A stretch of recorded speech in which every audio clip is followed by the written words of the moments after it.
Hello everyone, this is agriup videos और आज की वीडियो का टॉपिक है लोन्स एंड एडवांसेस। लोन जिसे हम ऋण कहते हैं और एडवांस जिसे हम उधार कहते हैं। लोन के बारे में और एडवांस के बारे में इस वीडियो में आप जानेंगे, इनके बीच के डिफरेंस को भी इस वीडियो में आप समझ पाएंगे। So let's begin. सबसे पहले हम देखेंगे लोन क्या होता है। तो लोन को समझने से पहले हमें एक कॉन्सेप्ट समझना पड़ेगा कि लेंडर कौन होता है और बोरोवर कौन होता है। लेंडर वो है जो ऋण देता है, जो अमाउंट को देगा वो लेंड कर रहा है, तो लेंडिंग का एक्टिविटी है और वो लेंडर करता है। बोरोइंग मतलब लेना, उधार को लेना। उधार को ले कौन रहा है? बोरोवर। बोरोवर अमाउंट को ले रहा है लेंडर से। तो जो अमाउंट लेंड होता है, लेंड किया जाता है लेंडर के द्वारा बोरोवर को किसी एक definite particular period of time के लिए, टाइम पीरियड एक उसका डिफाइंड होता है, उसको हम लोन कहते हैं।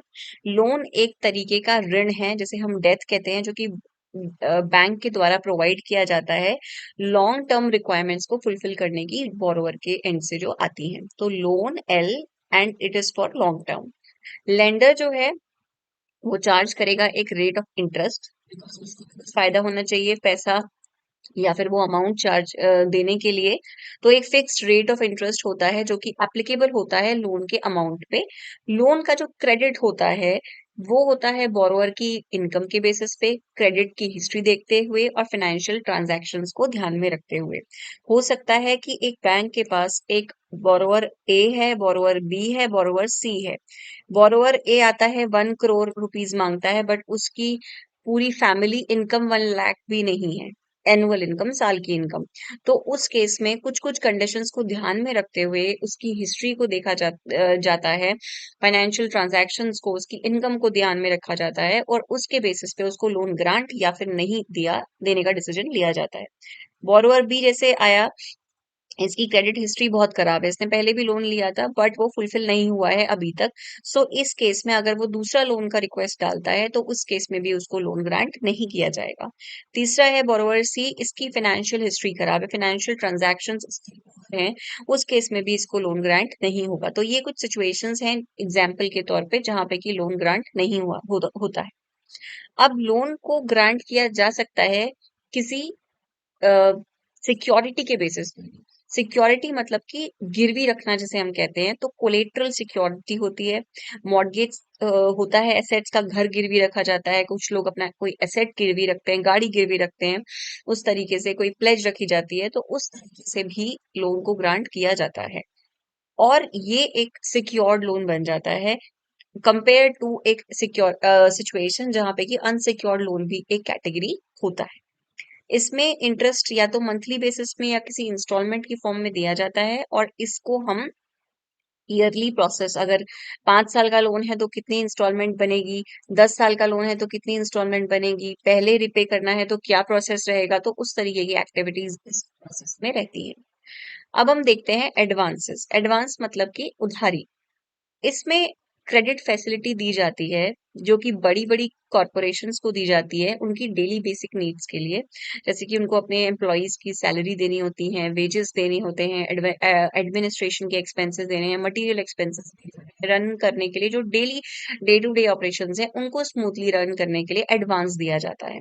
बिजनेस इस फैसिलिटी को इम्पोर्टेंटली यूज करता है शॉर्ट टर्म के लिए, जैसे कि 1 ईयर के लिए कर लिया या 6 मंथ्स के लिए कर लिया, for a very short period of time.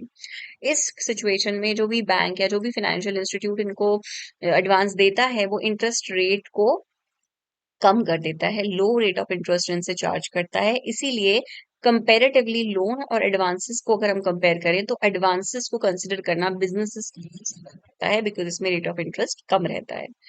अब थोड़ा-सा इसमें डिफरेंस देख लेते हैं। ज़्यादा तो हमने आगे समझ ही लिया है, थोड़ा बेसिक जो डिफरेंस की कैटेगरी में हम जिस पॉइंट पे डालेंगे, वो हम समझ लेते हैं। मीनिंग आई गेस वहाँ पे क्लियर था पिछली स्लाइड्स में, जब कोई फंड को बोरो किया जाता है, कोई एंटिटी या कि किसी बिज़नेस कॉर्पोरेशन के द्वारा या फिर किसी इंडिविजुअल के द्वारा किसी दूसरी एंटिटी से, जो कि लेंडर और बोरोवर कॉन्सेप्ट मैंने समझाया था, रिपे होता है किसी एक पीरियड ऑफ टर्म के बाद, उसमें इंटरेस्ट लगता है, उसे लोन कहते हैं। जब कोई फंड प्रोवाइड किया जाता है बैंक के द्वारा बिजनेस कॉर्पोरेशन या एंटिटी को स्पेसिफाइड पर्पस के लिए, ताकि वो छोटे ड्यूरेशन के पास वो पे कर दें वापस, तो वो एडवांस है। जो लोन का नेचर है वो एक डेट है, मतलब कि ऋण है, जबकि एडवांस दी जाती है छोटे टर्म के लिए। टाइम ड्यूरेशन इसका लंबा होता है, एडवांस का छोटा होता है। कोलेटरल सिक्योरिटी की बात करें तो लोन के अगेंस्ट कोलेटरल सिक्योरिटी होती है, उसको सिक्योर किया जाता है किसी किसी केसेस में, जबकि एडवांस में प्राइमरी सिक्योरिटी ही होती है या फिर किसी टाइप की गारंटी होती है। लीगल फॉर्मेलिटीज की बात करें, लीगल फॉर्मेलिटीज काफी एक्सटेंसिव होती हैं जब आप लोन का प्रोसेस और फॉर्मेलिटीज करते हैं। एडवांस के केस में लीगल फॉर्मेलिटीज का जो रेशियो है वो थोड़ा कम हो जाता है। एग्जाम्पल की बात करें, अगर ऑटो लोन लेते हैं, पर्सनल लोन है, कार लोन है, एजुकेशन लोन है, होम लोन है, ये सभी एग्जाम्पल्स हैं लोन के।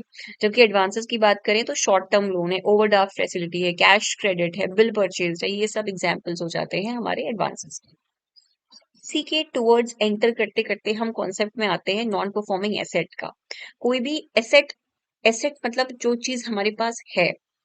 अब इसमें एसेट को मैं किसी अगली वीडियो में डिस्कस करूंगी डिटेल में। इसमें मैं सिर्फ कॉन्सेप्ट डिस्कस कर रही हूँ। लोन एडवांसेस जो भी बैंक्स या फाइनेंशियल इंस्टीट्यूट्स देते हैं, जो कि एसेट होता है बैंक के लिए या फाइनेंशियल इंस्टीट्यूट के लिए, उसका किस तरीके से क्लासिफिकेशन रहता है और उसको किस बेस पे हम नॉन परफॉर्मिंग कैटेगराइज करते हैं, इसमें मैं आपको सिर्फ उस चीज के बारे में बताऊंगी। एसेट एक, वो अगर हम डेफिनेशन पे जाएं तो एक एसेट वो चीज होती है जिसका करंट या फिर फ्यूचर में इकोनॉमिक वैल्यू किसी भी बिजनेस को, किसी भी ऑर्गेनाइजेशन को, किसी भी एंटिटी को रहता है। तो इस तरीके से क्लासिफिकेशन होती है एसेट की, standard asset and non performing asset. Standard asset वो होता है बैंक्स के लिए या फाइनेंशियल इंस्टीट्यूट्स के लिए, जो कि लगभग 90 दिनों में उनको वापस हो जाता है, 90 डेज तक उनको वो मिल जाता है। जबकि नॉन परफॉर्मिंग एसेट तब बनता है जब 90 दिन से ज्यादा तक भी वो रिपे नहीं हुआ है, उस केस में वो नॉन परफॉर्मिंग में चला जाता है।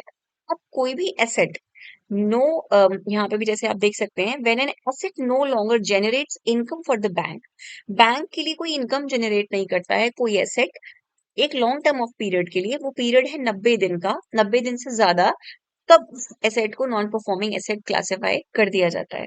अब इसमें भी स्टेजेस हैं। जैसे स्टैंडर्ड एसेट की अगर हम बात करें, एक रेगुलर है, एक स्ट्रेस्ड है। स्ट्रेस मतलब कि 1 से 90 दिन का डिले है इसमें। इसमें SMA 1, SMA 0, SMA 1, SMA 2 तीन कैटेगरीज है।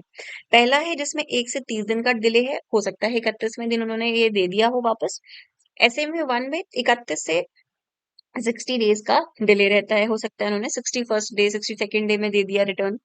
और जब ये 61 से 90 डेज का डिले एक्सीड कर जाता है, तब ये आ जाता है इस कैटेगरी में, जो कि third category, that is SMA 2। अब हम फोकस करते हैं नॉन परफॉर्मिंग एसेट पे। 90 दिन से ज्यादा का जो डिले है वो आपका नॉन परफॉर्मिंग ऑलरेडी हो जाता है। इसमें तीन कैटेगरीज हैं, सब स्टैंडर्ड एसेट है, डाउटफुल एसेट है और एक लॉस एसेट है।